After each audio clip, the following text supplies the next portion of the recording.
ఏమ్మా వాడికి బుద్ధి లేదు సరే, నీ బుద్ధి ఏమైంది? గొప్ప కుటుంబంలో పుట్టి ఏం బుద్ధులమ్మా ఇవి? చిచి పోరా, చెప్పేది నీకే. పోరా. మాకు తెలీదు అనుకున్నావా? నువ్వు ఆ ఇంటికెళ్తే నలుగురు నిన్నెలా చూశారో ఎలా మాట్లాడారో అన్నీ మాకు తెలుసు. నా కడుపున చెడబుట్టావు కదరా.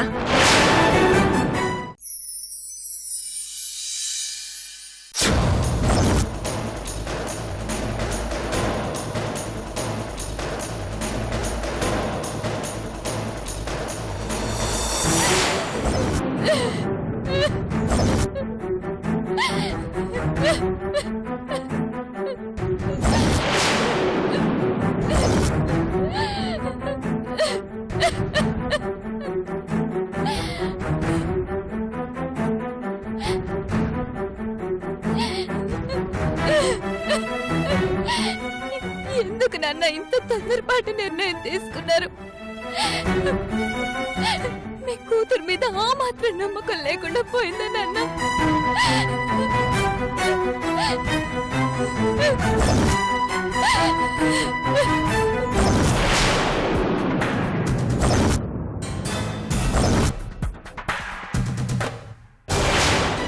మీ రక్తం పంచుకొని పుట్టిన నేను తప్పు చేస్తానని ఎలా నమ్మారమ్మా? కన్న బిడ్డ చెప్పింది నమ్మలేదు, ఎవరో చెప్పింది నమ్మారు. చివరకు నన్ను ఒంటరిదాన్ని చేసిపోయారు. ఇక నాకు ఈ ప్రపంచంలో నా అని చెప్పుకోవడానికి ఎవరున్నారు? నా బాధలు కష్టాలు నేనెవరితో చెప్పుకోవాలి?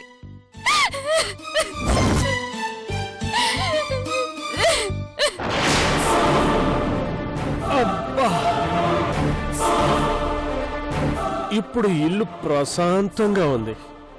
ఈ ఇల్లు నాది, ఈ ఆస్తి నాది, ఈ మందు నాది.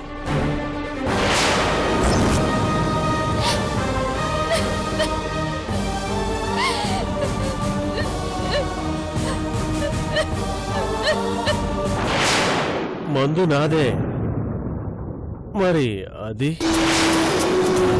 దాన్ని సొంతం చేసుకుంటే సరిపోయే.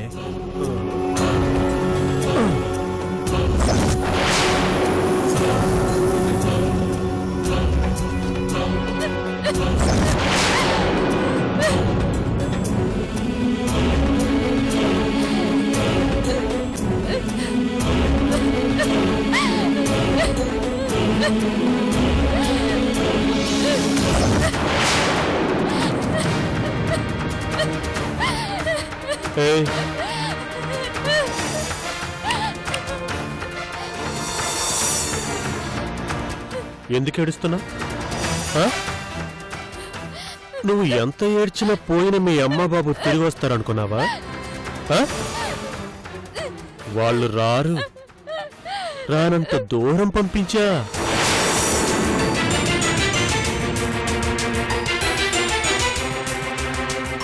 ఆ రోజే మర్యాదగా నేను చెప్పినట్టు చేసుంటే మీ అమ్మా నాన్న నీకు దక్కేవాళ్ళు కదా. కాదని రెచ్చిపోయా, మీ వాళ్ళు చచ్చిపోయారు. పోయిన వాళ్ళు ఎలాగో పోయారు, ఇక నీకున్న ఏకైక దిక్కు నేనే.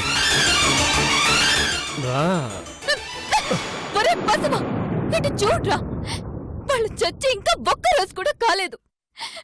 అమ్మా నాన్నల కోసం నేను ఏడ్చిన కన్నీళ్లు ఇంకా ఆరిపోను కూడా ఆరిపోలేదురా. ఇలాంటి సమయంలో కూడా ఇంత దారుణంగా ఆలోచిస్తున్నావంటే నువ్వు మనిషివి కాదురా. నేను మనిషినని ఎవరన్నారే? అసలు నేను వాళ్ళు చచ్చేలా చేసిందే నీకోసం. నిన్ను బలాత్కారం చేసినా అడిగే దిక్కే లేకుండా చేయాలనే ఎంత చేశాను.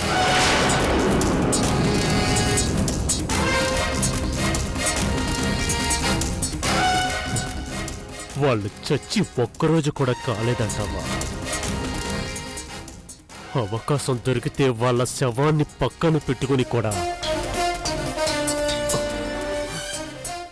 నీతో కాపురం చేస్తానే.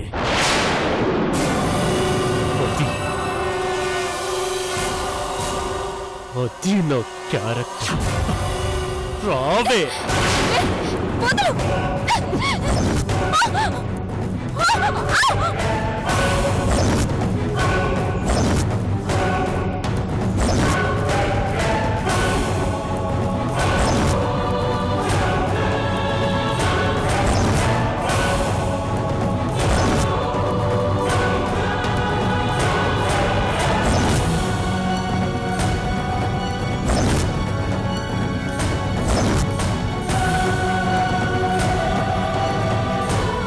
ఎక్కడికి పోతావే? రా.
కట్టుకున్నవాడిని నేనున్నాను.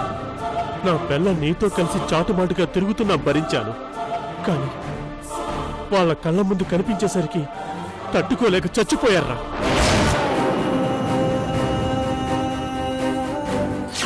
కన్న తల్లి కంటే, కట్టుకున్న భార్య కంటే, దాని కడుపులో పెరుగుతున్న బిడ్డ కంటే నీకా శిరీష్ ఎక్కువైపోయిందా?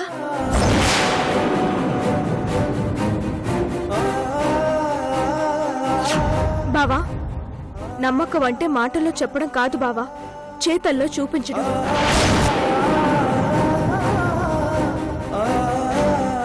అన్యాయంగా నా వల్లే శిరీష జీవితం నాశనమైంది. పెళ్లి చేయడం వల్ల శిరీషకి న్యాయం చేస్తాననుకున్నాను గాని ఇలా అన్యాయం చేస్తానని కళ్ళలో కూడా అనుకోలేదు. ఇప్పుడు ఏం చేసి తన జీవితం బాగు చేయాలి? చివరకు కన్న తల్లిదండ్రులు కూడా చనిపోయారు. ఇప్పుడు శిరీషకి తోడెవరు? నేడెవరు?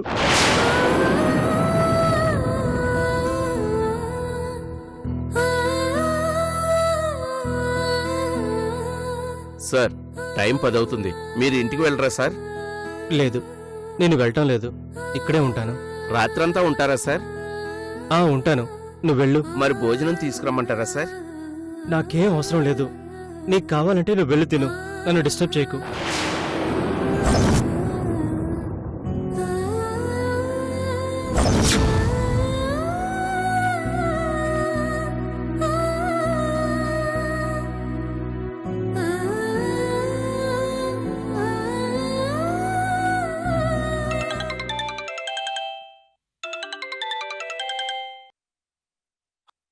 హలో. హలో, చెప్పరా. అదేంట్రా నువ్వు ఇంకా ఆఫీస్లో ఉన్నావేంటి? ఇంటికెళ్ళలేదా? నీకెవరు చెప్పారా? సెక్యూరిటీ ఫోన్ చేసి చెప్పాడులేరా.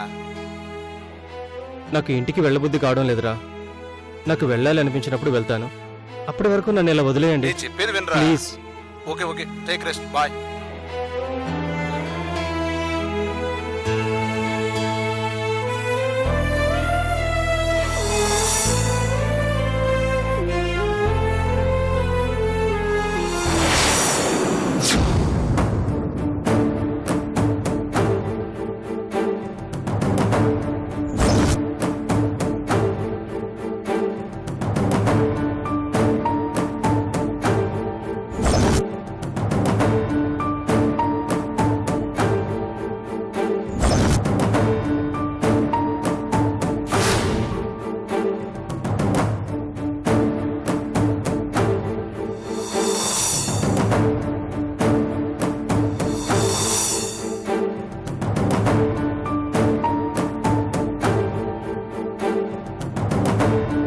ఏంటమ్మా, వాడింకా రాలేదా?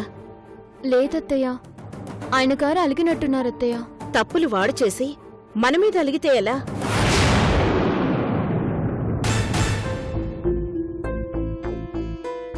ఇంట్లో తన నమ్ముకున్న వాళ్ళున్నారనే జ్ఞానం ఉండాలి కదా.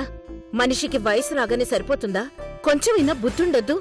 పోనీలేండి అత్తయ్య, ఆయన ఇప్పటికీ బాధపడుతున్నారు కదా. ఇంకా మనం అడిగితే ఆయన ఏమైపోతారు చెప్పండి. ఇదిగో, నువ్విలా జావ కారిపోయావంటే రేపు వాడు నీ చేయి దాటిపోతాడు.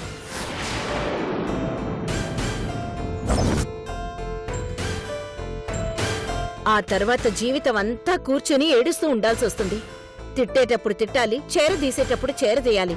లేకపోతే పిల్లలైనా మొగుడైనా మనం చెప్పినట్టు వినరు.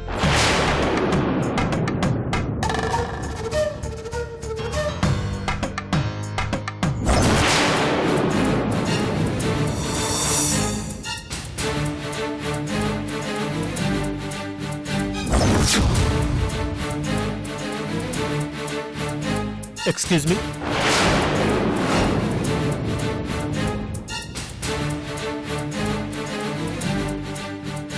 నమస్కారం అండి. నమస్కారం. బాగున్నారా? మా ఆవిడ ఇంట్లో లేదు. మీ ఇంటికి వచ్చుంటుందని వచ్చాను. దయచేసి ఇంటికి పంపిస్తారా? మీ ఆవిడ మా ఇంట్లో ఎందుకుంటుంది? అదే ఈ టైంలో ఎందుకుంటుంది? ఎందుకుంటుందంటే ఏం చెప్తామండి? మీరు బయటపడరు, కానీ నేను అలా కాదు కదా. ఎంతైనా నా భార్య కదా. మీరు పంపిస్తే ఇంటికి తీసుకెళ్తాను.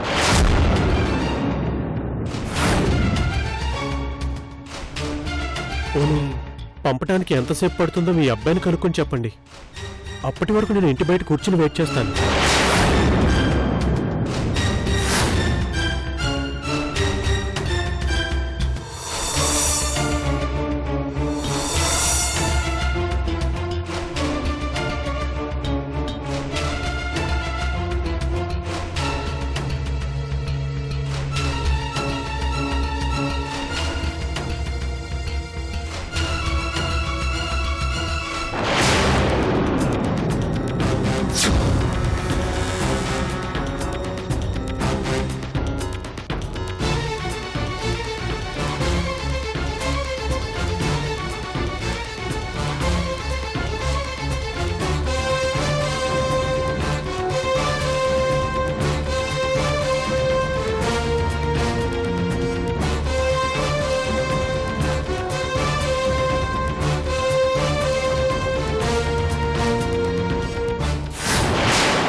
నమస్కారం అమ్మా.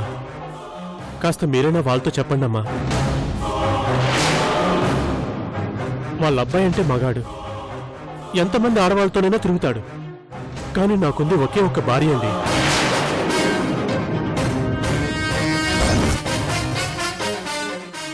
బాగా పొద్దుపోయింది. ఇప్పటికైనా మా ఆవిడని ఇంటికి పంపిస్తే తీసుకెళ్తానండి.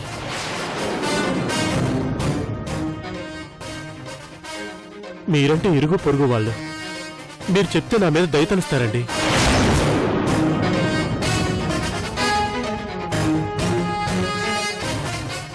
మీరేనా వాళ్ళకి చెప్పండి అమ్మా. ఏయ్, నీకేమైనా పిచ్చా ఏంటి? ఇంటి ముందుకొచ్చి ఈ గొడవ ఏంటి?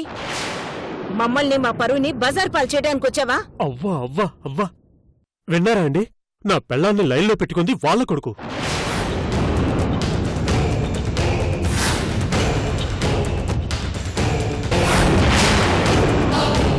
పరువు పోయింది నాది. నేనొచ్చి వాళ్ళ పరువుని బజారు పాలు చేస్తున్నానంట. ఇంతకంటే దారుణం ఇంకేమైనా ఉందమ్మా? చెప్పండమ్మా, చెప్పండి.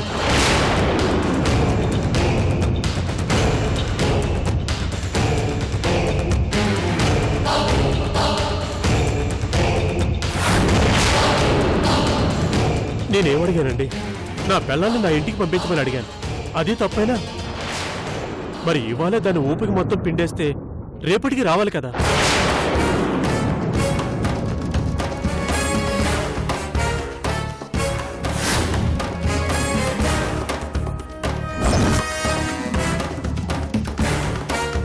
ఏయ్, పిచ్చి పిచ్చి బాగుడు బాగా బంటే పళ్ళు రాలగొట్టేస్తాను, జాగ్రత్త. అసలు మా బాబా ఇంట్లోనే లేడు. ఓ అదా సంగతి. విన్నారా అండి? అక్కడ మా ఆవిడ ఇంట్లో లేదు, ఇక్కడ వీళ్ళ ఆయన ఇంట్లో లేడు. ఇంట్లో అయితే కంఫర్ట్గా ఉండదని ఏ లాడ్జ్గో వెళ్ళుంటారు. అంతేనా అండి?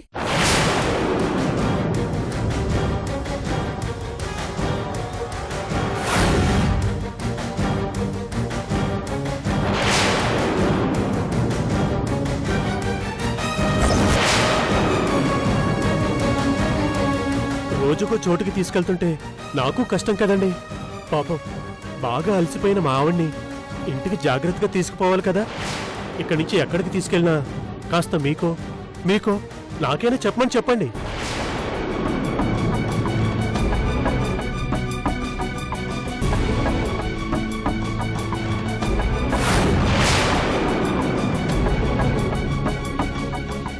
మిమ్మల్ని అందరినీ డిస్టర్బ్ చేసుంటే సారీ అండి. ఏం చేయమంటారు చెప్పండి? నా పెళ్ళానికి వీళ్ళ అబ్బాయి అంటే పిచ్చి. ఎంత వద్దన్నా వినకుండా ఇద్దరూ కలిసి తిరుగుతూ కలిసి కాపురం కూడా చేస్తున్నారు.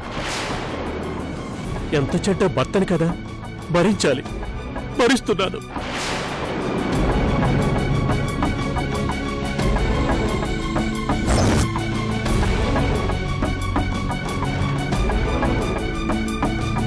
ఏంటండి గీతాంజలి గారు, ఏంటి పనులు?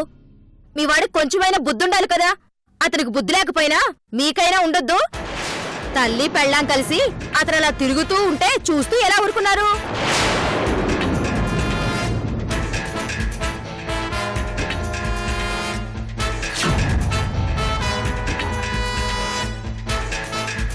ఈ రోజు ఆయన భార్యను తీసుకొచ్చాడు, రేపు మా చేయి పట్టుకుంటాడు. అసలు ఇలాంటి వాళ్ళని ఇక్కడ ఉండనీయడమే తప్పు.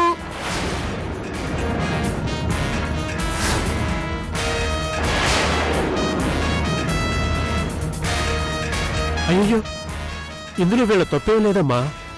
తప్పు చేసింది వీళ్ళ కొడుకు, నా పెళ్ళాం. మీరేమైనా చేస్తే వాళ్ళని చెయ్యాలి గాని వీళ్ళేం అనకండమ్మా. పాపం వీళ్ళు నాలాగే అమాయకులు.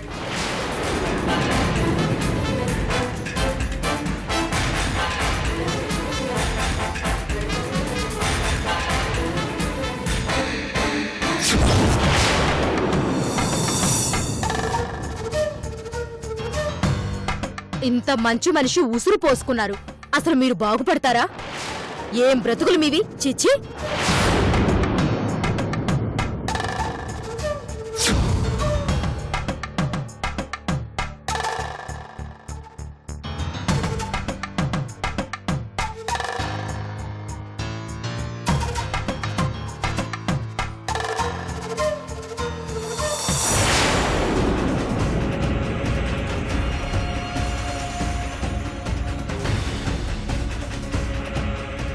బాధపడకు బాబు, నీకొచ్చిన కష్టం ఏ మగాడికి రాకూడదు. భగవంతుడు నీ కష్టాన్ని తొందరలోనే తీరుస్తాడు బాబు. ఫోన్ చేయి, వాడెక్కడున్నాడో ఫోన్ చేయి.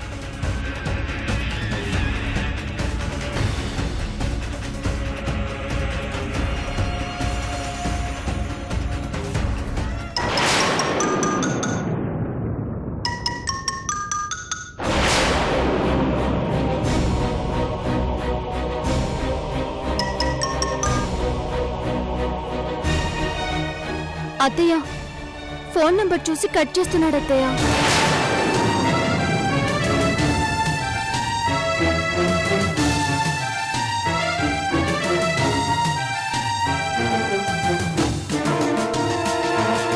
వాడెక్కడున్నాడో తెలుసుకో ముందు. ఈ అవమానాలు నేను భరించలేను. ముందు వాడెక్కడున్నాడు, ఏం చేస్తున్నాడో తెలుసుకో. అలాగే అత్తయ్య.